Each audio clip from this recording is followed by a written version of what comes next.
Bom dia, meus queridos. Hoje é sexta-feira, dia 16 de junho de 2023. E eu já tô olhando para fora, chovendo há 4 dias sem parar. E é bem desafiador, porque eu tô até com a luz ligada para poder gravar, porque tá uma escuridão. O sol já não aparece há 4 dias. Apareceu em alguns momentos lá no primeiro dia, acho que foi na terça-feira, mas depois só chovendo, dia e noite. Então, vamos lá então para a mensagem de hoje. Abrindo meu coração para a mensagem de hoje, sexta-feira, dia 16 de junho de 2023. Me sentando no conselho comunicativo. Agora eu não sei mais se é o extraterreno ou se é o intraterreno.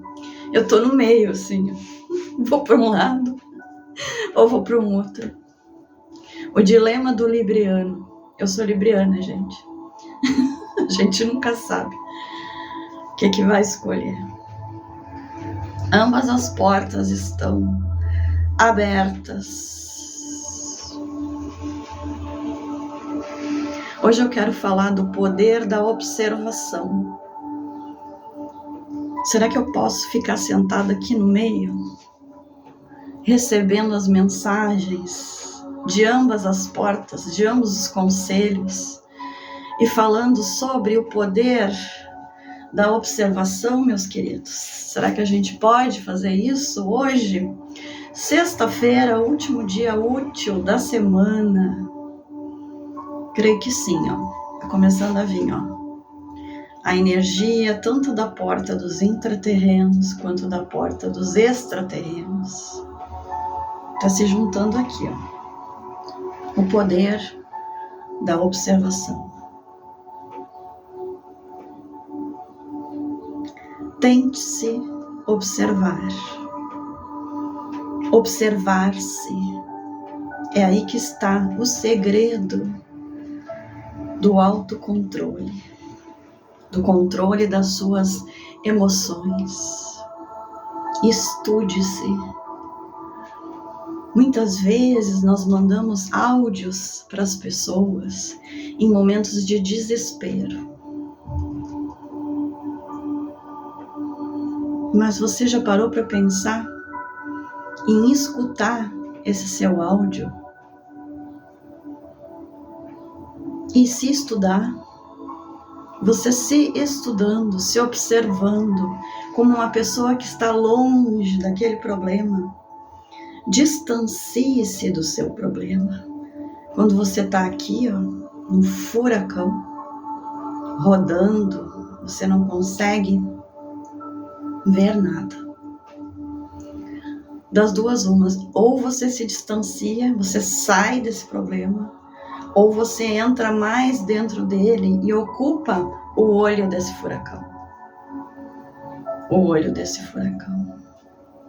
Todos os dois lugares são quietos, são silêncio.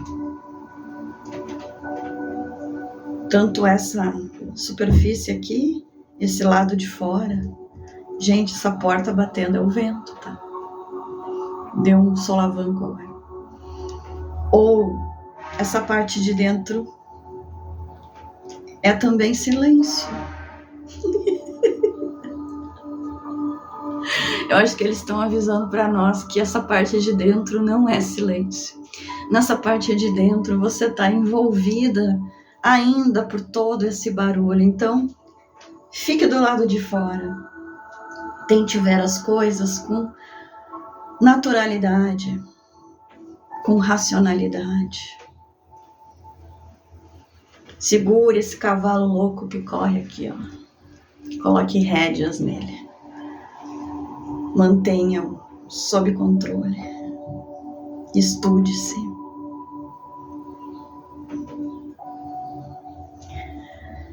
Quando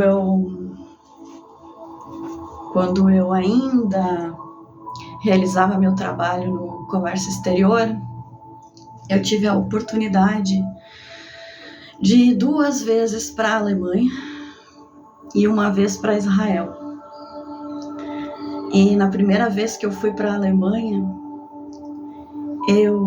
quando eu passei pela alfândega, e claro, tive que mostrar meu passaporte, e coloquei minha mala de mão assim em cima da esteira, e o guarda, né, tão gentil, né, tão querido, olhou para mim e disse: "Sprechen Sie Deutsch?"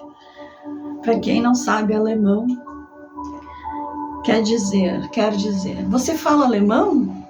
Porque ele olhou ali meu passaporte, né, ele viu meu nome completo, né, eu tenho um nome de família que é alemão.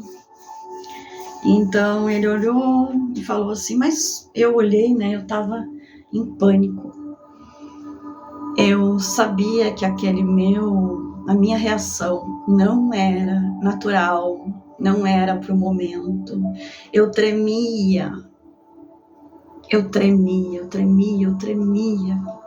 E aí naquele momento eu pensei assim, meu Deus do céu, se eu continuar tremendo desse jeito, olhando apavorada para esse policial, ele vai achar que eu tô carregando alguma coisa que é inapropriada. E na verdade eu estava indo para lá para trabalhar, né? Existe ainda, né? Uma feira de calçados, a feira de Düsseldorf, é uma feira, a maior feira, né, do mundo, né, de calçados. Hoje não sei se continua sendo, mas o fato é que naquele momento eu estava horrorizada e parecia que ele era um monstro na minha frente. E no entanto, ele era um policial gentil, né? Perguntou de maneira carinhosa, porque como ele viu meu sobrenome alemão, o meu sobrenome Fuentes não é o meu sobrenome da minha família, né? E aí então eu tive aquela reação totalmente assim, inapropriada, mas eu tentei conseguir manter, né, a minha postura e falei para ele assim, ó, ich verstehe nicht, tremendo, eu não compreendo, eu não entendo. I speak only English. Eu falei para ele, eu só falo inglês. E aí ele continuou falando comigo em inglês e perguntou o que eu vim fazer ali. Eu disse que eu tinha vindo a trabalho. Daí ele olhou para mim e falou assim, mas como que você não sabe alemão? Daí eu falei para ele, não, a minha avó só falava alemão com o meu pai, com a família, mas o meu pai já não falou alemão comigo. Então eu não aprendi a falar essa língua, apesar de que na escola eu estudei, eu sempre tive um trauma com essa língua, eu nunca consegui aprender. Eu estudei muito mais alemão do que inglês e espanhol. Eu estudei mais de 9 anos e eu não consegui aprender. Eu só sei falar algumas frases, assim. E eu senti, assim, algo, assim, muito estranho. E então consegui passar ali. Ele disse assim, uma boa estada, aproveite, passeie um pouco, super gentil, né? E os meus outros dias lá na Alemanha também foram assim. Uma das noites, né, a gente foi para Altstadt, que é um lugar, que é desculpe, estou confundindo com Israel agora, para ver como tá tudo junto, como tá tudo conectado. Nós fomos numa rua que tem um restaurante, porque é uma das comidas mais famosas da Alemanha, é o Eisbein, né, que é joelho de porco. E naquela ocasião, eu trabalhava para os chineses. E então nós fomos jantar nesse local. E aí quando a gente saiu desse lugar, tinha uns alemães assim, bêbados, brigando. e eles se xingavam, e eu sentia assim um terror, assim. Me senti muito mal, eu me senti um terror, eu tinha vontade de sair correndo. E assim, os outros dias também foram muito difíceis para mim. Eu senti muita náusea de estar lá dentro, eu sentia muito medo. Eu tinha medo até de sair para fora do hotel, mas eu era obrigada a ir, né? Eu tinha que trabalhar, nós estávamos expondo nessa feira, e eu fui. E depois também tive, então, a chance de ir de novo. E quando eu fui de novo, por que eu tô contando essa história? Porque daí eu consegui ver as fotos, né, as minhas fotos naquela ocasião. Quando eu fui no primeiro dia de feira, nessa segunda viagem que eu fui para lá, eu não tinha me dado conta, só me dei conta depois, que eu comprei um tailleur de blazer e calça verde militar, com um cinto na cintura, e eu penteei meu cabelo todo para trás, assim, ó, molhado, assim, com gel, penteei meu cabelo todo para trás, assim. Eu parecia um soldado. E naquele dia, sim, eu me senti totalmente confortável para sair na rua. Eu me senti camuflada, é isso que eu me senti. Eu andava e pensava assim ninguém vai me reconhecer, assim ninguém vai me reconhecer. No entanto, tem essa cara aqui, né? Essa cara aqui de alemã, né? E claro que eles não estavam nem aí para mim, porque eu me passava. Eu poderia ser tranquilamente uma cidadã daquele local, daquela cidade, daquele país, né? Mas eu não me sentia assim, eu me sentia um medo aterrorador, né? Então, por que eu tô falando isso? Eu tô contando essa experiência para vocês, porque o próximo país que eu fui foi Israel, né? Quando eu fui para Israel, também eu fui para negociar um claim, que é uma reclamação, né, de um container de calçado que chegou lá totalmente mofado, né? Quando nós embarcamos, ele estava tudo bem, quando chegou lá estava completamente mofado, e daí o dono da empresa nos chamou, como era um container de 40 pés de tênis esportivo, o valor era bem alto, bem significativo, então valia a pena fazer essa viagem para ir lá olhar esse material, né? Esse produto que chegou lá daquele jeito. Quando eu cheguei lá, eu me senti uma criança, uma menina, me senti pequena. E quando eu cheguei no balcão para ser carimbado o passaporte, foi muito engraçado, porque não tinha inspeção, não tinha nada. E aí eu me senti tão pequena, e claro que eu não estava pequena, eu estava do meu tamanho. E eu entreguei o passaporte, e daí a moça falou assim: você quer que a gente carimbe no passaporte, sabendo que se a gente carimbar no passaporte, você não poderá usar esse passaporte aqui para ir para países árabes, né? Porque nós não temos relações diplomáticas com países árabes. Então eu disse, não, pensando no meu trabalho, né? E sabendo que nós tínhamos clientes de todas as nacionalidades, eu peguei e decidi pelo papel, né? Então ela carimbou no papel, só que eu tinha uma vontade de dizer para ela assim: escuta, você não tá me reconhecendo, você não tá vendo que sou eu.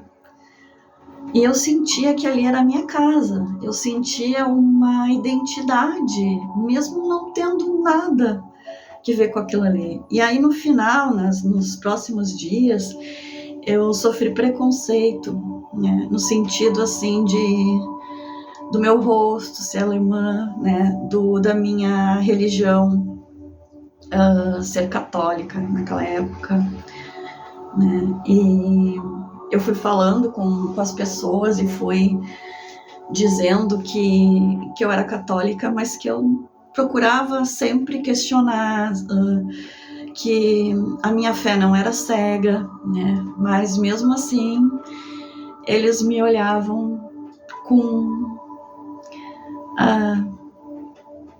eu não sei nem qual é a palavra que eu vou usar, assim, é com discriminação mesmo. E teve um momento que, quando eu consegui, depois que a gente, né, que eu fiz todo o meu trabalho lá, eu consegui fazer um passeio para Jerusalém, para Belém, e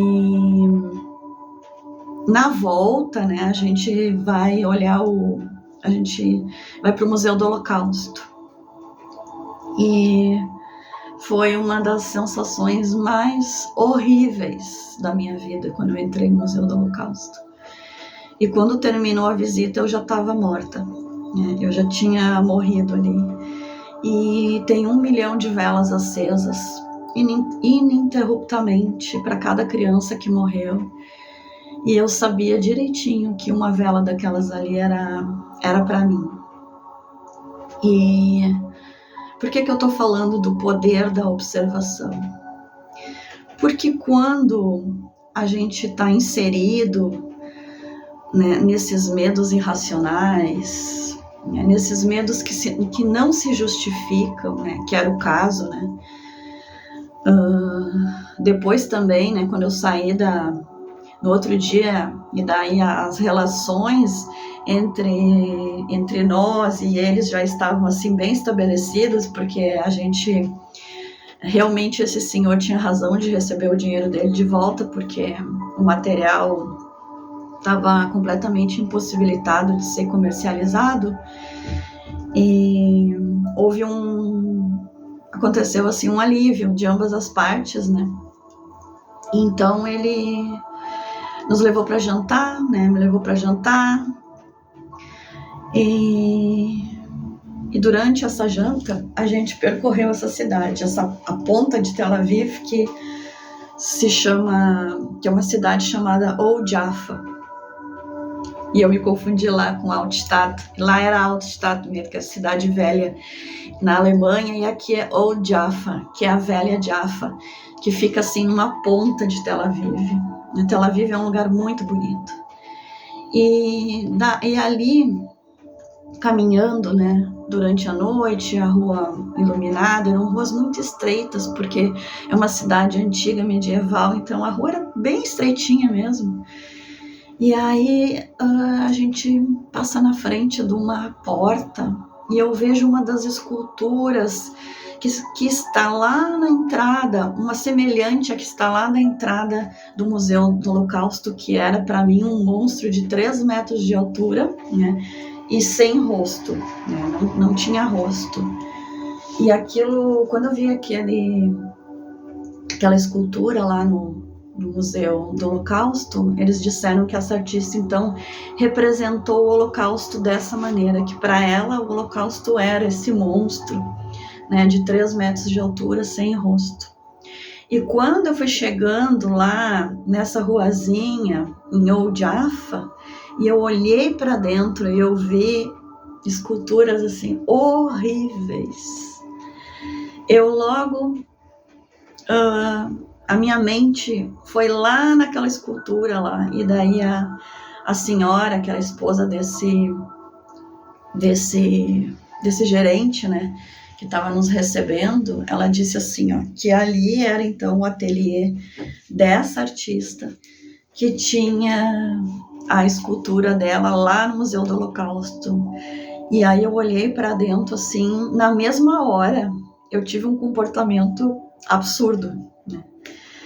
Eu simplesmente assim, ó, me grudei na parede, na parede do prédio do outro lado da rua. Só que assim, gente, a rua era o quê? 2 metros de largura.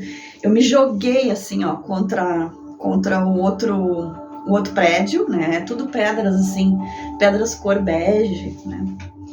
E ela olhou para mim apavorada e disse assim, o que é isso, Karen? O que houve?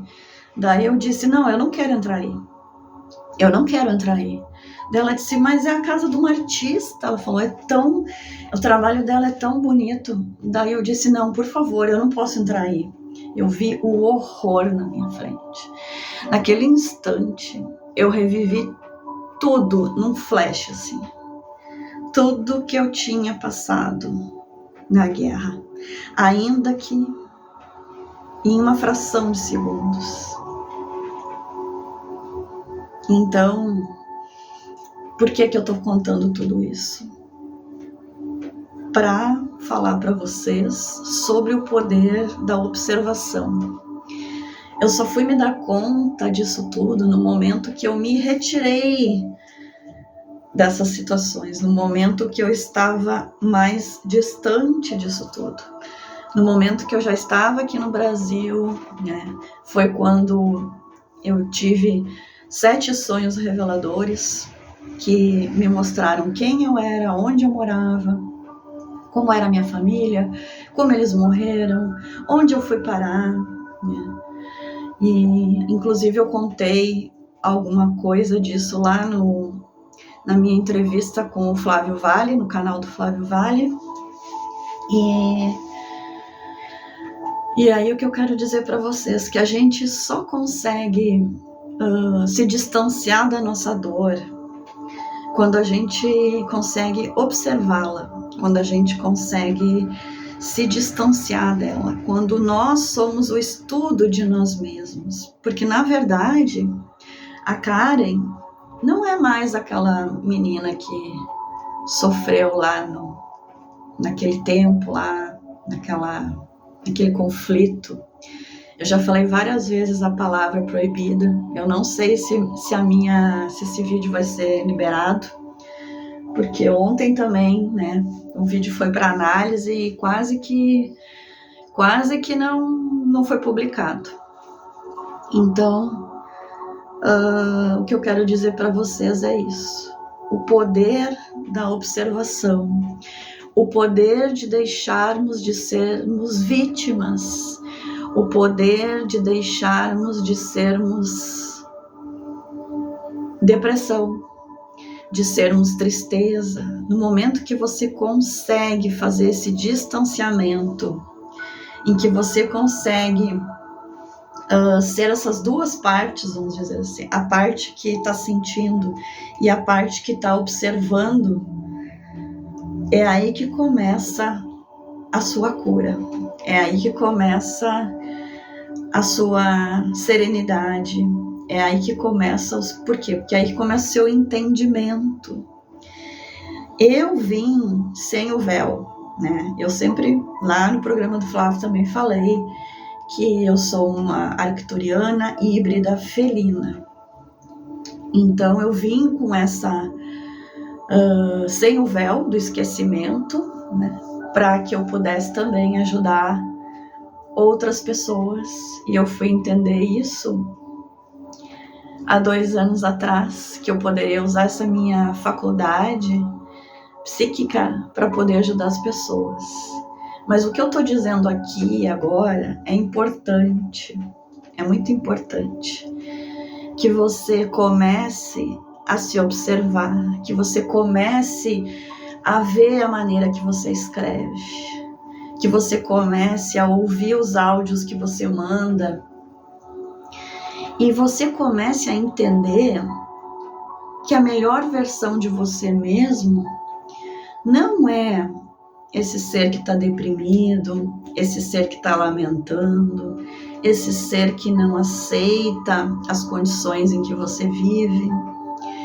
A melhor versão de você mesma é esse observador, é essa águia que voa aqui, ó. Quando você conseguir fazer isso, será o início da sua cura, né? Você vai sair dessa lama quando você perceber que você é essência divina e que você é muito maior do que está aqui, que isso aqui é apenas uma vivência, uma experiência, ainda assim que seja dolorosa, né? Muito dolorosa, mas que um dia, quando você conseguir se afastar e ver tudo de cima, né, como um observador, você vai entender que isso aqui tudo foi aprendizado. E que são lindas essas histórias, mesmo elas sendo dolorosas. Elas são a vida, elas são simplesmente o seu viver. E aí você também começa a entender que outras histórias virão e que você precisa continuar o seu caminho. Mas uma vez que você se dá conta, né, que você é o observador, você começa a ver os caminhos de cima, você não é mais presa e nem predadora.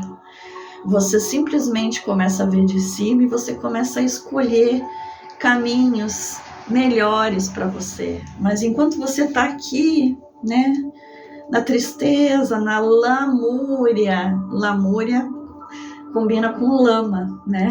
Lama, lamúria. Enquanto você está aqui enterrado na depressão, na tristeza, né, chorando pelo passado, o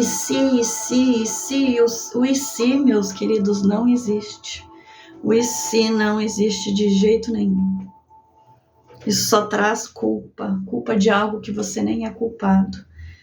Então, a nossa mensagem de hoje é que você se observe, tente se afastar do seu problema, tente se ver, né, se estudar, observar a maneira como você reage, a maneira que você escreve, a maneira que você fala.